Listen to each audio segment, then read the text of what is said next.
মাগরিবের আজান পড়ে গেছে। আমরা হয়তো আলোচনা খুবই শীঘ্রই শেষ করব।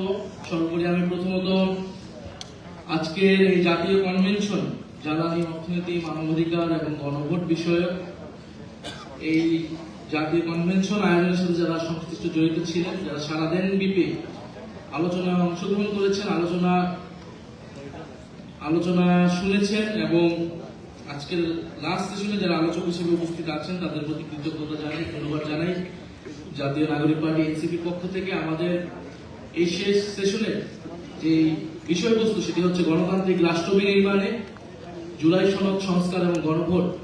যে গণতান্ত্রিক রাষ্ট্র বিনির্মাণের জন্যই আমরা গত 16 বছর ধরে লড়াই করেছি।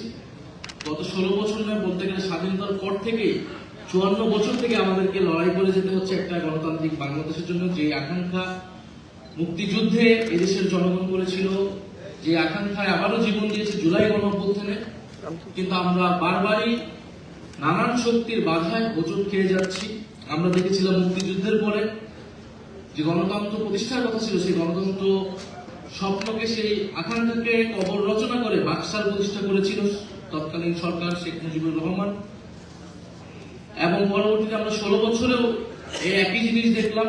বিএনপি বহুদলীয় গণতন্ত্রের কথা বলে, কিন্তু আমরা এবারে দেখলাম যে 2026 সালের নির্বাচনের মধ্য দিয়ে তারা এসে গণতান্ত্রিক রাষ্ট্র বিনির্মাণের যে স্বপ্ন, যে আকাঙ্ক্ষা, যে প্রতিশ্রুতি, যে সবকিছুর সাথেই তারা আবার প্রতারণা করছে।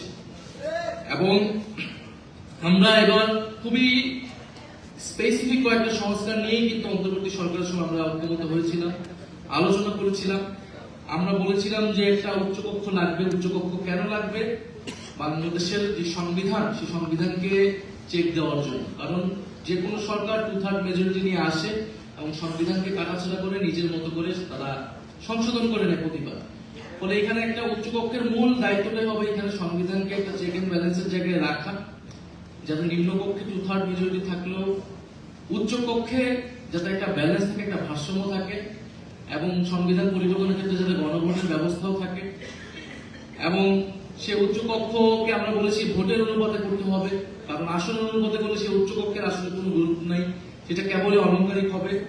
আমরা সাংবিধানিক প্রতিষ্ঠানগুলোর যাতে দলীয় নিয়োগ না হয়, নির্বাহী বিভাগের অধীনে যাতে না থাকে, প্রধানমন্ত্রীর কর্তৃত্বে যাতে না থাকে, আমাদের নির্বাচন কমিশন যাতে নিরপেক্ষভাবে নিয়োগ হয়, আমাদের পিএসসি দুদক যাতে নিরপেক্ষভাবে নিয়োগ হয়, আমরা সেটার জন্য দাবি জানিয়েছিলাম, ঐক্যমত হয়েছিলাম। তত্ত্বাবধায়ক সরকার ব্যবস্থা, যেটার জন্য গত 16 বছর ধরে আন্দোলন হয়েছে এত, সেই তত্ত্বাবধায়ক সরকার যাতে প্রতিষ্ঠিত হয়।